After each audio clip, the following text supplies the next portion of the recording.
আজকে আমি পাশের ফ্ল্যাটের ভাড়াটির সাথে ঘটে যাওয়া গল্পের তৃতীয় পর্ব শোনাবো। আজ পাশের ফ্ল্যাটের উমা বৌদির সাথে অমিত কিভাবে খেলেছিল সেই ঘটনা বলবো। যাই হোক, মূল গল্পে আসি। অমিত আমাকে বলল, তোমাকে আমি সারা রাতের জন্য চাই। আমি বললাম, আমিও যে চাই সোনা, দেখো একটা ব্যবস্থা হবেই। আমি ফ্রেশ হয়ে এসে রেডি হতে লাগলাম। যদিও আমার শরীরের ধকল তাতে এতটুকু কমেনি। বিভিন্ন জায়গায় এখনো অমিতের কামনার দাগ রয়ে গিয়েছে। আমি মনে মনে বললাম, ভগবান, আজ যেন বর আমাকে না ডাকে। অবশ্য সে চান্স নেই বললেই চলে, আমার বর অফিস নিয়ে ব্যস্ত। অমিত ওর পোশাক পরে নিল। তারপর ঠিক 4:30টার দিকে অমিত বেরিয়ে গেল আমাদের ফ্ল্যাট থেকে।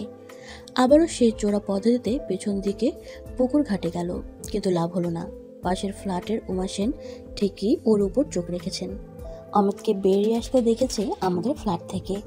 মিনিট 5 পর আমাকেও ফ্ল্যাট থেকে বেরিয়ে আসতে দেখে সব বুঝে নিল সে। আমি গিয়ে কলিং বেল টিপতেই দরজা খুলে দিল সে।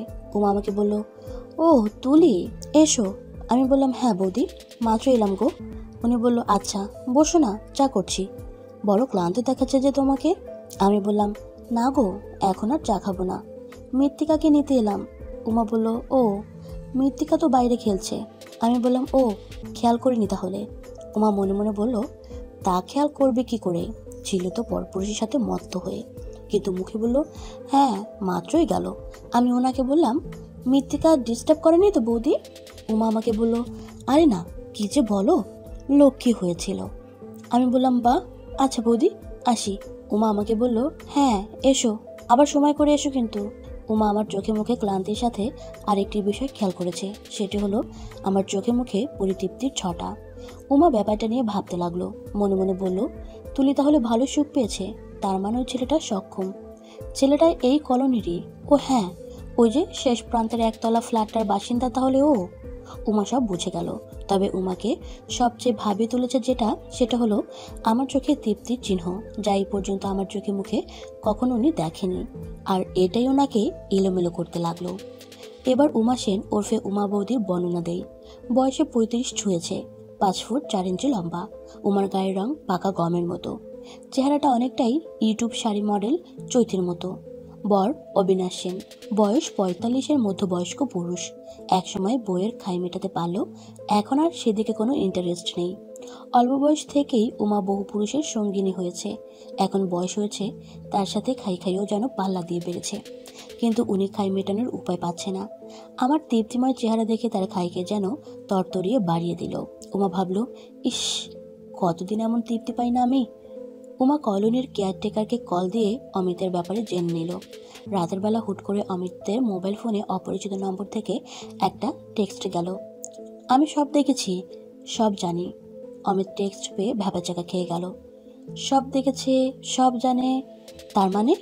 অমিত রিপ্লাই দিল, কে আপনি, কি দেখেছেন, কি জানেন? উমা লিখল, বিকালে তো ভালোই খেললে। অমিত লিখল, মানে? কে আপনি, কি চান? উমা লিখল, আহা, ভাজা মাছটা উল্টিয়ে খেতে জানে না দেখছি। শোনো, এইসব ভনিতা ছাড়ো, তুলির সাথে তোমার মেলামেশার কথা আমি সবই জানি। অমিত বুঝতে পারছে না কি বলবে। অনেক গোপনীয়তার সাথে ও আমাদের ফ্ল্যাটে এসেছিল, তারপর সেটা গোপন রইল না। অমিত বুঝলো এখন স্ট্রেট ফরওয়ার্ড খেলতে হবে, তাই স্ট্রেট জবাব দিল, দেখুন, আপনি কে আমি জানি না। কি চান আপনি, ব্ল্যাকমেল করতে চান? উমা লিখল, এমা, ছি ছি, ব্ল্যাকমেল করতে যাব কেন, আমি তোমার সাথে দেখা করতে চাই। অমিত জবাব দিল, তাই?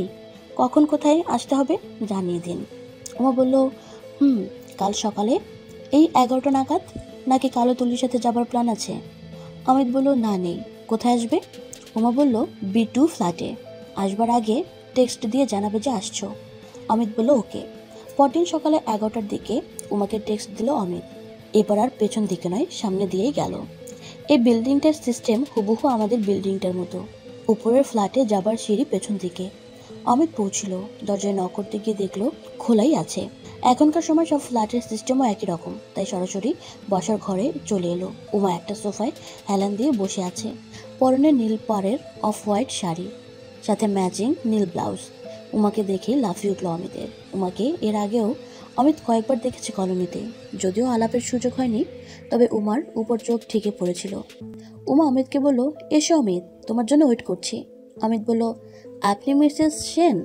আপনি টেক্সট করেছিলেন? উমা বৌদি বলল। উমা বৌদি ডাকো। হ্যাঁ, আমি টেক্সট করেছি। এখন ঠান্ডা হয়ে বসো। অমিত আর কি ঠান্ডা হবে, উমাকে দেখে আরো যেন গরম হয়ে যাচ্ছে ও। অমিত উমার অপোজিট সোফায় বসলো। অমিত উমাকে বলল, কি চান আপনি? উমা বলল, আহা, এত উতলা হচ্ছ কেন? আরাম করে বসো তো, এত টেনশন নেবার কিছু নেই। কি খাবে, জুস নাকি কফি? অমিত মনে মনে বলল, তোমাকে খেতে চাই, আর মুখে বলল জুস। উমা বলল, তুমি বসো, আমি নিয়ে আসছি। অমিত এই ফাঁকে এদিক সেদিক তাকাতে লাগলো। ঘরে দুটো বাচ্চার সাথে ফ্যামিলি ছবি অনেকগুলো। বর বেশ বয়স্ক, অবশ্য উমার বয়সও কম হবে না, কিন্তু ফিগারটা একদম পাগল করা। কিছুক্ষণ পর উমা 2 গ্লাস জুস নিয়ে ফেললো। অমিত জুসের গ্লাস হাতে নিয়ে বলল, তা কি জন্য আমাকে ডাকলেন, বললেন না তো? উমা বলল, ভয় নেই, ব্ল্যাকমেল করব না, এমনি আলাপের জন্য। অমিত বলল, তাই?